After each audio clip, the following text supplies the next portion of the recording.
किस्मत का खेल भी बड़ा अजीब होता है। अगर देने पर आ जाए तो गरीब से गरीब को भी राजा बनाकर छोड़ता है। तो हेलो नमस्कार दोस्तों, मेरा नाम है परम और आज के पॉडकास्ट में आपका स्वागत है।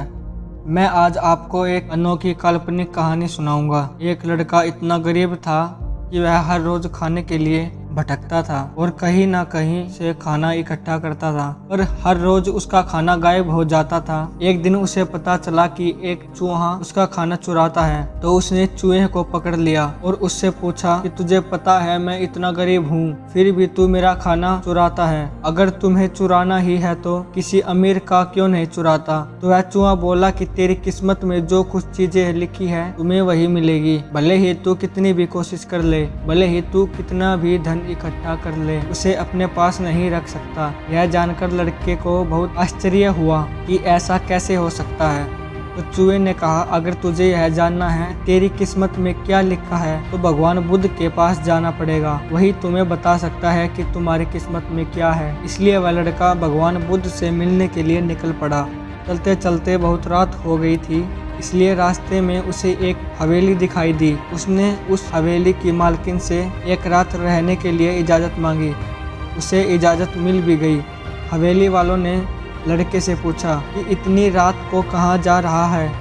तो उसने कहा कि मैं भगवान बुद्ध के पास जा रहा हूँ अपनी किस्मत के बारे में पूछने के लिए। तो हवेली वालों ने कहा कि तुम भगवान बुद्ध से हमारा भी एक सवाल पूछो। हमारी एक 21 साल की लड़की है जो बोल नहीं सकती, तो हम क्या करें जिससे उसकी आवाज़ वापस आ जाए? उस लड़के ने कहा, जरूर पूछूंगा मैं आपका यह सवाल, और उनसे इजाज़त लेकर अगली सुबह वह वहां से निकल गया। आगे रास्ते में बड़े बड़े बर्फ के पहाड़ थे। वह बड़ी मुश्किल से पहाड़ पर चढ़ा तो उसे वहां एक जादूगर मिला। उसने उस लड़के से पूछा कि वह कहाँ जा रहा है। तो उसने कहा कि भगवान बुद्ध के पास जा रहा हूँ अपनी किस्मत के बारे में पूछने के लिए। तो जादूगर ने कहा कि तुम मेरा भी एक सवाल पूछोगे भगवान बुद्ध से? लड़के ने कहा, बताओ आपका क्या सवाल है? जादूगर बोला, मैं हजारों वर्षों से यहाँ तपस्या कर रहा हूँ ताकि मैं स्वर्ग जा सकूँ, और मेरे हिसाब से अब तक मुझे स्वर्ग में चले भी जाना चाहिए था, तो मैं स्वर्ग जाने के लिए क्या करूँ? लड़के ने कहा, ठीक है, मैं आपका सवाल बुद्ध से ज़रूर पूछूंगा। उस जादूगर के पास एक छड़ी थी। वह छड़ी की मदद से उस लड़के को बर्फ के पहाड़ के पार पहुंचा दिया। जब वह लड़का आगे बढ़ा तो उसने देखा सामने बहुत बड़ी चुनौती थी। वहाँ बहुत बड़ी नदी थी जो वह खुद पार नहीं कर सकता था। तभी उसकी मुलाकात विशालकाय कछुए से हुई। कछुआ उसे लेकर जाने के लिए तैयार हो गया। फिर कछुए ने भी उससे वही सवाल पूछा कि तुम कहाँ जा रहे हो? तो उसने सब बताया। तो कछुए ने भी एक सवाल पूछने के लिए कहा कि मैं 400 साल से ड्रैगन बनने की कोशिश कर रहा हूँ और अभी तक नहीं बन पाया। ऐसा क्या करूं जिससे मैं ड्रैगन बन जाऊं? लड़के ने कहा, मैं आपका सवाल जरूर पूछूंगा। कछुए ने लड़के को अपनी पीठ पर बिठाकर नदी के उस पार पहुंचाया। आखिरकार लड़का भगवान बुद्ध के पास पहुंच गया। वहां बहुत सारे लोग थे। भगवान बुद्ध ने कहा, मैं एक व्यक्ति के कुल 3 सवालों का जवाब दूंगा। लड़का परेशान हो गया क्योंकि उसके तो 4 सवाल पूछने थे। वह सोचने लगा कि उसे कौन से 3 सवाल पूछने चाहिए। उसने कछुए के बारे में सोचा। कछुआ 400 साल से ड्रैगन बनने की कोशिश कर रहा है। जादूगर कई सालों से स्वर्ग जाने के लिए तपस्या कर रहा है, और वह लड़की बिना बोले कैसे पूरी जिंदगी निकाल सकती है।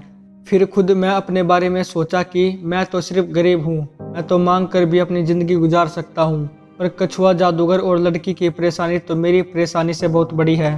तो लड़के ने उनके 3 सवाल भगवान बुद्ध से पूछे। बुद्ध ने जवाब दिया कि कछुआ 400 साल से ड्रैगन बनने की कोशिश कर रहा है और अपने कवच को छोड़ने के लिए तैयार नहीं है।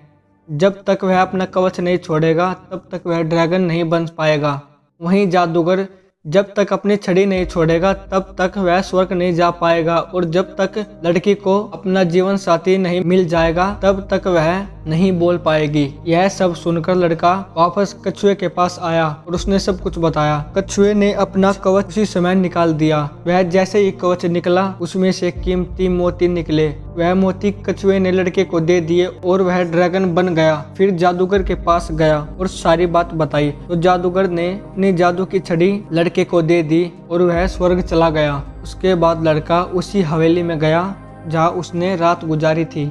जब वह वहां गया तो उसने उन सबको सारी बात बताई और उन्होंने उस लड़की की शादी उस लड़के से करवा दी। तो लड़की बोलने लगी। इस तरह लड़के को पैसा, पावर और खूबसूरत जीवन साथी मिल गई। जीवन में कुछ पाने के लिए कुछ देना पड़ता है। जब जादूगर ने छड़ी दी तो उसे स्वर्ग मिल गया। वैसे ही जीवन में कुछ बड़ा करने के लिए अपनी सुविधा क्षेत्र से बाहर आना होता है। पानी का जहाज सबसे ज्यादा किनारे पर ही होता है, पर जहाज किनारे के लिए नहीं बना, वह बीच समुद्र में लहरें को चीरते हुए आगे बढ़ने के लिए बना है। इसलिए जीवन में कुछ बड़ा करने के लिए रिस्क तो लेना ही पड़ता है। तो दोस्तों, आपको यह कहानी कैसी लगी हमें कमेंट में जरूर बताएं। अगर आपको यह कहानी पसंद आई तो अपने दोस्तों के साथ शेयर जरूर करें और ऐसी ही प्यारी प्यारी कहानी सुनने के लिए हमारे YouTube चैनल से जुड़े। आज के लिए इतना ही और आगे मिलते हैं अपनी नई कहानी के साथ।